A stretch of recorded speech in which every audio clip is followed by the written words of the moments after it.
गामियाव जमा जादों मा हाबाफारि लानानै जमा जादों? गिबि गिबियावनो रादाब बुथुमगिरि नोंथांमोननिसिम आं खुलुमनाय बावबाय आरो बर' रायजो राजाफोरखौबो खुलुमनाय बावहरबाय।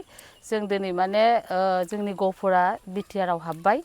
एसे सिगाङावनो माखासे गामि हाबखादों आरो दाखालि बावैसो गोबां गामि हाबबावबाय। बेनि थाखाय जों जोबोद गोजोननाय मोनदों आरो बे गोजोननायखौ जों रायजो राजाफोरनि गेजेराव गामि गामि हाबनानै रायजोफोरनिफ्राय मत बिनिमय लादों आरो जायफोरा बे बिटिआरखौ सोसननायाव इन्टारेस्ट होनानै जोंनि गफुरखौ माने बिटिआरआव सोसननानै मोजां हाबा मावदों बिथांमोनखौ जोङो दिनै गोबां थेंक्स बावदों आरो जोंनि इउपिपिएल दोलोनिनो चिफ प्रमद बर' सारनो जों रोजा रोजा साबायखर बावदों आरो लोगोसे बिटिआरनि सागानगिरिफोर बिथांमोननिसिमबो जोङो रोजा रोजा साबायखर बावदों।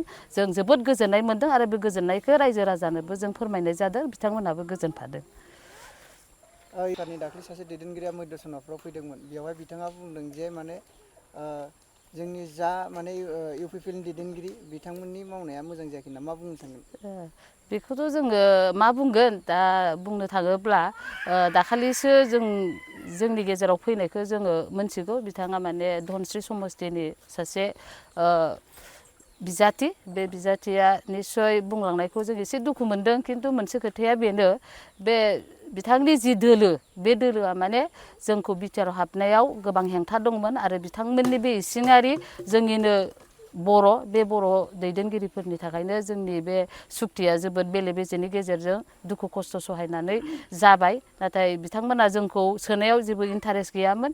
बेखायनो बिथाङा जि बाथ्रा बुंदों बेखौ जों फेक्टर होननानै गफुरबासिया साननानै लायाखै आरो। बिपिएफआ देरहाखागोन होननानै बुंदों धोनस्रि समस्थियाव। नोंथाङा मा बुंनो सानगोन बेनि बेलायाव? आं एसे सिगाङावनो बुंखाबाय जों बेखौ फेक्टर होननानै सानाखै। मानोना आं पार्सनेलिटि हिसाबै बुंगोन बिथाङा गफुरनिनोमोन आरो बिथाङा खोब बर'नि आन्दलनाव एनडिएफबि हिसाबै गोबां बावसोमदोंमोन। बेनि थाखाय जों बिथांखौ थेंक्स बावनांगोन। नाथाय बिथाङा जाय दोलोआव दङ बे दोलोआ जोंखौ बिटिआरआव सोनायाव एबा गफुरबासिनि सनितपुर आरो बिस्वनाथनि मोजां खोथा सिन्था खालामनो हायाखैमोन। बरंस बिटिआरनि बे 3.1 बेखौ बिथांमोननि दोलोनि माखासे दैदेनगिरिफ्रा केससो होदोंमोन। दा बे बेलायाव गफुर आरो सनितपुर बिस्वनाथनि गासैबो रायजो राजाया बे दला जे जोंखौ बिटिआर हाबनायाव केस होनानै बे 3.1 माबाखौ दफाखौ बोखारनो नाजादोंमोन। बे बाथ्राखौ गफुरनि गासैबो रायजोआ मोनथिगौ। बेखायनो बिथाङा मानसि हिसाबै गफुराव जों मोजां मोनो। खिन्थु बिथांनि दोलो हिसाबै जों माब्लाबाबो मोजां मोना।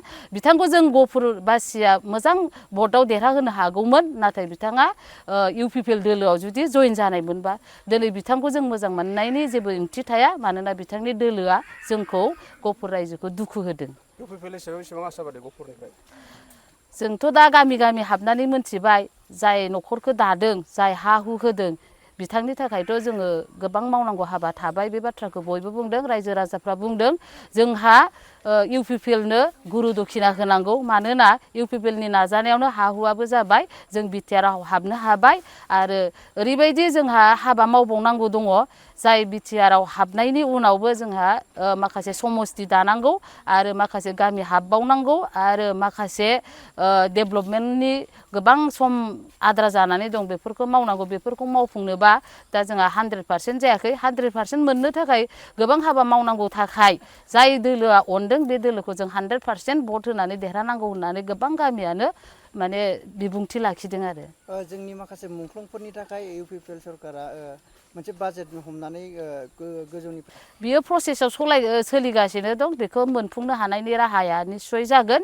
बेहाय सिङाव हाबबासो बाथ्राखौ मोनथियो। खिन्थु ओरैनो सा बुङोब्ला बेखौ बाथ्राखौ जेबो मोनथिया होननानै सानो। खिन्थु प्रसेसा गासैबो जाफुंगोन। सुक्तियाव जि लिरदों बेखौ मावफुंनो होननानै प्रमद बर' सारा खोथा होखादों। बेबायदिनो मावफुंगोन होननानै जों आसाबादिखा। दासिमाव धोनस्रि समस्थिया बिपिएफनि आखायावनो दङ। बेनि सायाव मा बुंगोन? बियोथ' मोनसे समाव बिपिएफनि माबायावनो कब्जायावनो दङमोन। जों बेखौ मोनथियो। नाथाय दिनै मोनसे खोथाखौ नोंथांमोननो दिनै क्लियार पिकचार हरनाय जादों। जोंनाव 17,000निबो बारा दिनै इउपिपिएलनि दैदेननायाव माने बिटिआरआव हाबबाय। बे सुबुङा जोंना एक्सटिया जानानै भटआ थांगोन। खोब 1-2 हाजारा बाहेरायाव थांनो हागौ।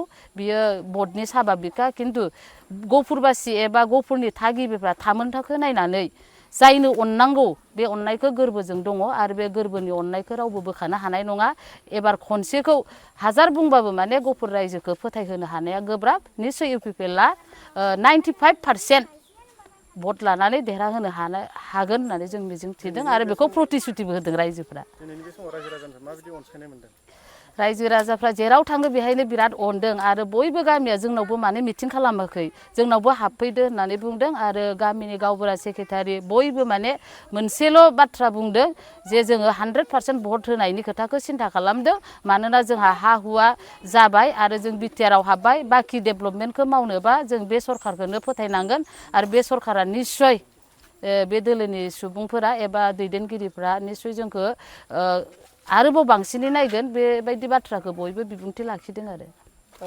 दा बिसोरबो 100% देरहागोन बा बेयावहाय 40टा समस्थियावबो बिजाथि गेलेगोन होननानै बुंदों मा बुंनो सानो बेथ' दा कंग्रेसनि अबस्थाया मा नोंथांमोनाबो मोनथिगौ आरो इलेक्सनखौ जेब्ला गेलेयो रावबो जेनगोनखौ होननानै बुंखाया नाथाय बिनि महर मोखांखौ आरो बिनि थासारिखौ जों बयबो रायजो राजायासो मोनथिगौ दिनैनि दिनाव कंग्रेसआ बर' समाजाव फेक्टर होननानै आं साननानै लाया आरो नङाबो मानोना बिथांमोना बबेबा जायगायाव केम्पिं खालामनानै रायजो राजा लानानै दिनै मिटिं खालामनो हानायनि अबस्थायानो गैयाबा देरहानायनि लामायालाय बबेयावथो नागिरनानै मोनो ब्रैथि मासियावसो दं होनदों मा बुंगोन बियो नङा मानोना धनस्रि समस्थियाव जेसेबां दङ आगोलाव जेनेबा एसे भटआव जेनदोंमोन खिन्थु दिनै जोंनि गफुरानो 17,000 जुदि एकसिटिया भट थाङोबा आरो माखासे बिथांमोननिफ्रायबो 50 बा 60 मोनबाबो जोङो मोजाङै बिपुल भटआव देरहाहोनो हागोन होननानै जोङो आसा खालामदों आरो देरहानाया खाथां मानोना जोंनिफ्राय भटआ बाहेरायाव थांनाय नंला